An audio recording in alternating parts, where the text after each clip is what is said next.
Bismillah, ku melangkah dengan doa dan percaya. Tak ada yang mustahil bila kau jaga langkahku. Bodoh itu mestinya didatangi dan didekati, diajarkan. Tapi saya sepakat Pak juga dengan terjemahan dengan makna yang lain. Jadi yang pertama ada kata jahl, yang artinya tidak tahu, ketidaktahuan, ketidakpunya ilmuwan. Itu yang kita dekati, itu yang kemudian kita ajari, kita berbagi, kita beri, dan lain sebagainya. Orang yang adanya ada ketidaktahuan. Tetapi jahalah, tiga kata ini, terminologi ini, satu jahl, yang kedua jahalah, dan yang ketiga adalah jahiliyah. Ini tiga kata yang berdekatan tetapi beda makna. Sementara jahiliyah, jahalah, kalau jahalah adalah ketidaktahuan, jahalah itu adalah orang yang sudah tahu tetapi memilih untuk tidak mengikuti pengetahuannya itu. Karena itu mungkin terjemahan bodoh sesungguhnya tepat. Jadi dalam bahasa Inggris dia lebih dekat dengan, kalau ketidaktahuan itu ignorant, ketidaktahuan. Kalau ini memang stupidity, kebodohan. Apalagi sifat bagi orang yang mengetahui ini baik tapi ia tidak melakukannya. Bagaimana kita mengatakan? Apakah dia tidak tahu? Dia tahu kalau ini baik, tapi ia tidak melakukannya. Lalu sifat apa, kata apa yang bisa kita nisbatkan kepadanya? Ada perbuatan baik ia tahu, tidak ia lakukan. Ada perbuatan dosa ia tahu, salah, tetap ia kerjakan. Kalau bukan orang yang quote-unquote dalam makna tadi jahalah, ya artinya bodoh, karena ia memilih untuk mengikuti hawa nafsunya. Itu yang disebut dengan kebodohan itu. Bodoh orang yang tahu bahwa ini berharga tapi ia tidak raih. Adalah bodoh bagi orang yang tahu ini mencelakakan tapi tetap ia lakukan, tetap ia terjerumus ke dalamnya. Bukan perilaku dan sifat orang kan bodoh. Dalam pengertian tadi dia tahu ada peluang berkhidmat, tidak dengan segera, tidak ia ambil, tidak ia raih. Saya sekarang menyesali kebodohan saya. Berulang kali saya sampaikan sekarang ini, dan di situ ada jembatan al-maut itu.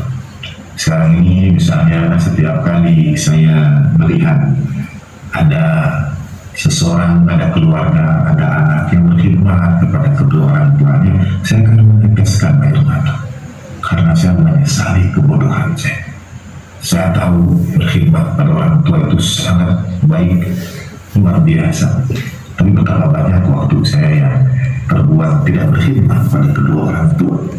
Dan kemudian mereka berpulang ke rahmatullah, saya menyesali kebodohan saya itu. Ada satu kisah ayah Anda, ya, insyaallah pada waktunya mudah-mudahan dapat kita terbitkan buku biografi beliau. Ketika waktu itu almarhumah nenek saya yang mengantarkan beliau pada rihlah malam itu sakit lama bernaung batuk.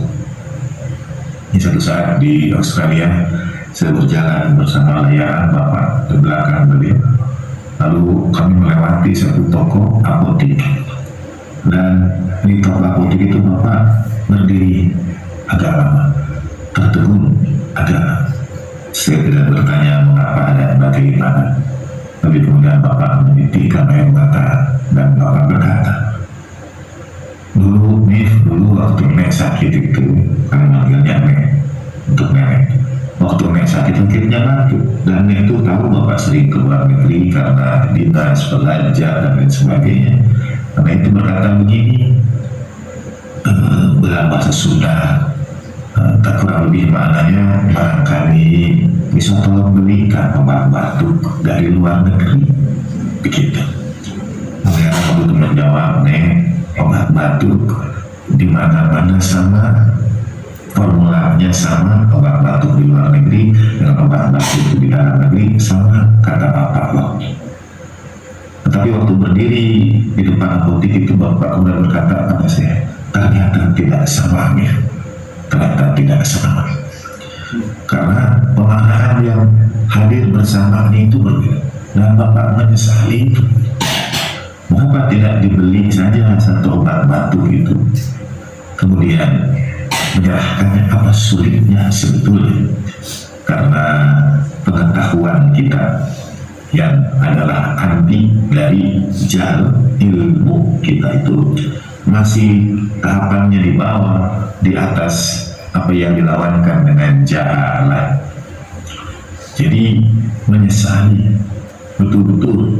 Dan ini saya minta maaf pada ayah anda, juga mohon izin beliau sebetulnya mengangkat cerita ini disampaikan agar mudah-mudahan tidak ada yang jatuh pada lubang yang kami pernah jatuh ke dalamnya.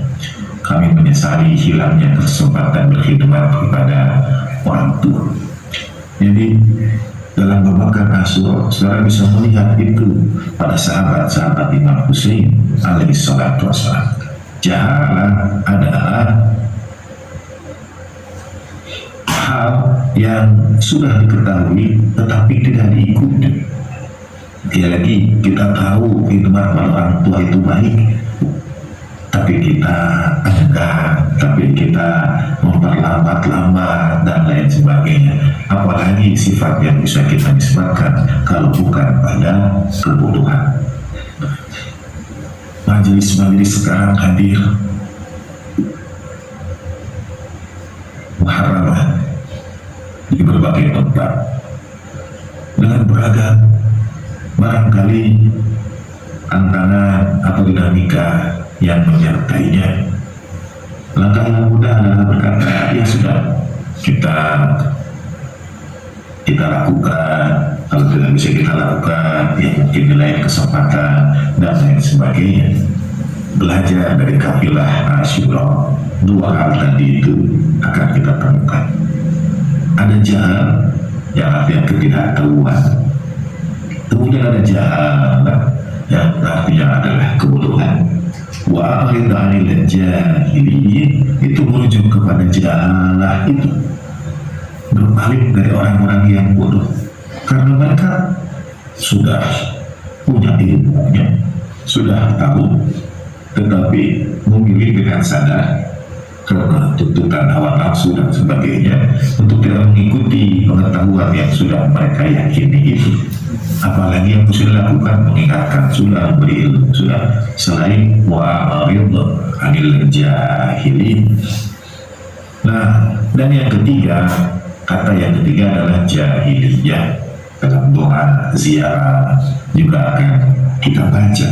Kata jahiliyah ini adalah jahalah yang sudah melembaga, jahalah yang sudah menyebar, yang sudah dalam bahasa yang sering kita misalnya beberapa waktu yang lalu cukup populer di antara bangsa kita, TSM, terstruktur, sistematis dan masif. Misalnya ya hukmul jahiliyah itu kan disebutkan di dalam Al-Quran, wala tabarrajna tabarrujal jahiliyah, jangan berhias dengan hiasan-hiasan jahiliyah. Ini sebetulnya satu era yang khusus di dalam Al-Quran, dalam sejarah para nabi, itu yang diperangi oleh Rasulullah SAW. Baginda Nabi menjadi satu-satunya nabi yang dalam sejarah para nabi berperang dengan jahiliyah. Eranya itu kita sebut era jahiliyah dan sering diasumsikan dengan keterbelakangan, diasumsikan dengan ketidaktahuan, diasumsikan dengan kebodohan dalam makna yang umum tadi itu. Dan biasanya aksi-aksi yang disebut dengan bentuk-bentuk jahiliyah ini adalah upaya pembunuhan anak-anak perempuan oleh orang tua mereka karena takut kemiskinan, khasyata imlaq, min imlaq dalam bahasa ayat-ayat Al-Quran, atau misalnya tradisi budak belian, seseorang dimiliki oleh yang lain, kita sebut itu jahiliyah. Atau misalnya tradisi pernikahan yang waktu itu dalam telusuran dalam kajian sejarah ada 5 bentuk pernikahan ya, dan Islam mengabadikan satu di antara yang 5 itu, karena yang satu ini berasal dari tradisi dan ajaran Nabiullah Ibrahim alaihissalam. Itu pernikahan yang sampai sekarang kita jalani umat Islam. Dan pernikahan yang satu ini adalah pernikahan yang terjadi di keluarga Bani Hashim. Keluarga Bani Hashim itu mengamalkan pernikahan dengan syariat Nabiullah Ibrahim alaihissalam. Sementara umat waktu itu berada pada tahap yang kemudian kita sebut jahiliyah, karena ada bentuk-bentuk pernikahan 4 yang sebetulnya itu juga mungkin bahasan yang lain. Satu di antaranya misalnya kalau ada seorang ayah punya sekian banyak istri, maka ketika ayah itu meninggal, anak laki-lakinya itu dapat mewarisi istri-istri ayahnya juga, kecuali ibu yang melahirkannya. Nah, dan ada 3 hal yang lain yang sekali itu mungkin bahasan di waktu yang lain. Tetapi sebetulnya kalau bisa mereka melakukan itu karena ketidaktahuan, tidak adil Allah Subhanahu wa Ta'ala kalau kemudian menghukum mereka. Jahiliyah itu disebut jahiliyah karena jahalah itu sudah melembaga, dia sudah terstruktur, sistematis dan masif. Artinya sebetulnya mereka itu tahu waktu itu tidak benar dan tidak baik kalau seorang anak mewarisi istri-istri almarhum ayahnya, dan toh tetap itu mereka lakukan. Jadi mereka melawan hati nurani mereka, dan ini sudah menjadi melembaga. Misalnya perbudakan, tahu mereka itu, hati nurani mereka itu tahu itu tidak benar, itu tidak baik. Membunuh anak-anak perempuan, tahu itu tidak benar, tidak baik, tetapi dia sudah melembaga. Nah, baginda Nabi SAW, risalah bagi Nabi adalah melawan jahiliyah.